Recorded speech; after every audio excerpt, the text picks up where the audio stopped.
السلام علیکم 8th class بیٹا، آج ہم آپ کا رکوع نمبر 4 جو ہم نے کل آدھا پڑھا تھا، آیت نمبر 29 سے 33 تک ہم نے کل کمپلیٹ کیا تھا۔ آج ہم اس کا بقیہ حصہ اور ایکسرسائز کمپلیٹ کریں گے، اور نئے سرے سے ہم جو آیات ہیں انہیں پڑھنے سے پہلے ہم جو کل پڑھا تھا اس کو تھوڑا سا ریوائز کریں گے۔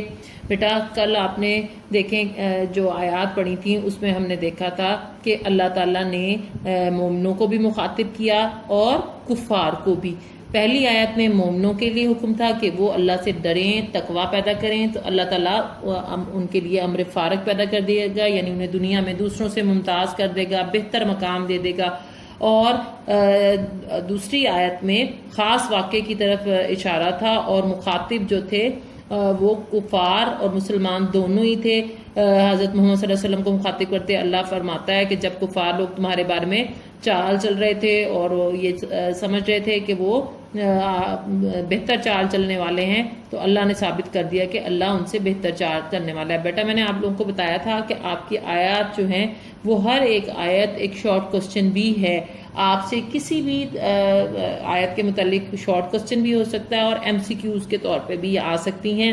آپ کو شارٹ کوسچنز جو ہیں وہ ہم نے نوٹس کی فارم میں آلریڈی پرووائڈ کر دیے ہوئے ہیں، آپ نے اسے لرن کرنا ہے وہاں سے اور دیکھنا ہے۔ جب آپ آیتوں کا ترجمہ کر رہے ہوں تو آپ ساتھ ساتھ دیکھیں۔ فار ایگزامپل یہاں پہ آپ سے اگر کوسچن کیا جائے کہ چوتھے رکوع میں اللہ تعالیٰ نے مومنوں سے کیا وعدہ کیا ہے، پہلی آیت میں تو آپ یہ بتائیں گے کہ اللہ نے وعدہ کیا کہ اگر تم اللہ سے ڈرو گے تو اللہ تمہارے لیے امر فارغ پیدا کر دے گا، تمہیں ممتاز کر دے گا۔ یا اگر آپ سے کوسچن آ جائے کہ اگر مومن تقوی اختیار کریں گے تو اللہ نے اس کے لیے کیا انعام رکھا ہے، یعنی سوال کی نوعیت یا الفاظ مختلف ہو سکتے ہیں۔ آپ کو پہلے بات کو سمجھنا ہوگا کہ وہ کیا پوچھ رہے ہیں اور اس کے مطابق آپ نے اسے جواب دینا ہے۔ یہاں جو دوسری آیت ہے خاص طور پہ یہ خاص واقعے کی طرف اشارہ ہے۔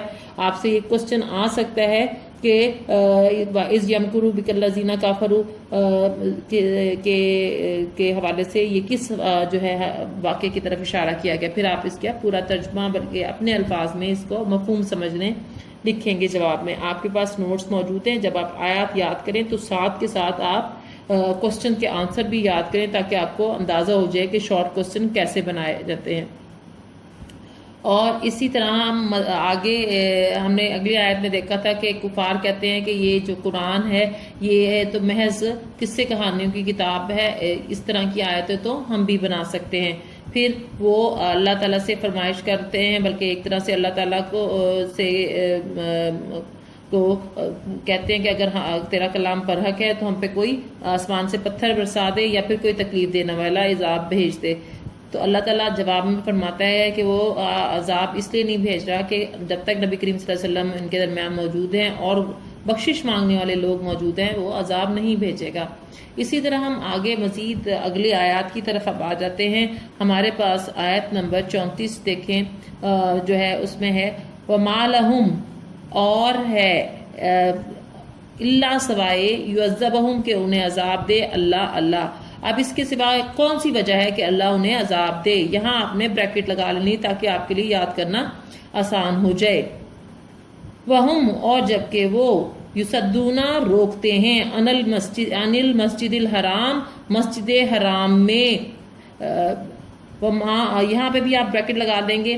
آپ یہاں اس کا ترجمہ نیچے یہ دیکھیں، اور وہ مسجد محترم میں سے روکتے ہیں، کیونکہ مسجد حرام میں لوگ عبادت اور نماز کے لیے جاتے ہیں، اس لیے ہم یہاں پہ بریکٹ میں نماز پڑھنے کا لفظ لکھیں گے تاکہ بات کی وضاحت ہو جائے۔ وما کانوا اولیاء، اور وہ نہیں ہیں اولیاء اس کے متولی، یعنی مسجد حرام کے متولی۔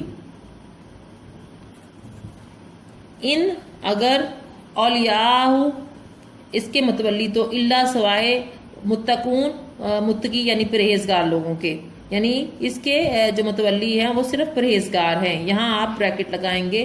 اللہ تعالیٰ جو ہے وہ واضح طور پر فرما رہا ہے کہ وہ سمجھتے ہیں کہ ہم مسجد حرام کے متولی ہیں اور وہ لوگوں کو نماز پڑھنے سے روکتے ہیں، جبکہ اس کے متولی تو پرہیزگار لوگ ہیں۔ لیکن اکثر ہم ان میں سے اکثر لا یعلمون اس بات کا شعور نہیں رکھتے، یہ بات نہیں جانتے۔ یہاں پہ بھی آیت کمپلیٹ ہو گئی ہے۔ اور یہاں ہم نے بریکٹ لگا دی ہے تاکہ بچے اسے آسانی سے یاد کر سکے. وما کانا اور کچھ نہیں صلاتہم ان کی نماز عند البیتی اس گھر میں یعنی خانہ کعبہ، اس گھر سے مراد جو ہے پاک گھر سے مراد خانہ کعبہ ہے، الا سوائے مکان و تسدیہ اور سوائے سیٹیاں بجانے اور تالیاں بجانے کے. مکان جو ہے وہ پرندہ، ایک پرندہ ہوتا ہے جو سیٹی والی آواز جس کی ہوتی ہے اور تیز آواز ہوتی ہے. تو یہاں وہ کفار جب عبادت کرتے تھے تو وہ تالیاں اور زور زور سے سیٹیاں بجا کے جو عبادت کرتے تھے اس پہ طنز کیا گیا اور کہا گیا ہے کہ ان کی نماز جو ہے سوائے تالیاں اور سیٹیاں بجانے کے سوا اور کچھ نہیں. پھر فذوقو کا مطلب چکھو، اب یہ مزہ اٹھاؤ. فذوقوا العذاب، اب اس عذاب کا مزہ چکھو. بما کنتم، جو کہ تم تکفرون تم کفر کرتے تھے، اب اس کے بدلے عذاب چکھو. یہاں پہ یہ آیت ختم ہو جاتی ہے اور ساتھ ہی ہم نے یہاں پہ بریکٹ بھی لگائی ہے. میں آپ کو پھر بتا دوں کہ آپ سے یہ کوسچن آ سکتا ہے کہ خانہ کعبہ کے پاس کافروں کی نماز کیا تھی، تو وہ سوائے سیٹیاں اور تالیاں بجانے کے کچھ نہ تھی. یعنی ہر ایک آیت آپ اس انداز میں یاد کریں، سمجھ کے پڑھیں کہ اگر آپ سے شارٹ کوسچن یا ایم سی کیوز کے فارم میں اگر یہاں کوئی جملہ آ جائے تو آپ کے لیے اس کو یاد کرنے میں آسانی ہو.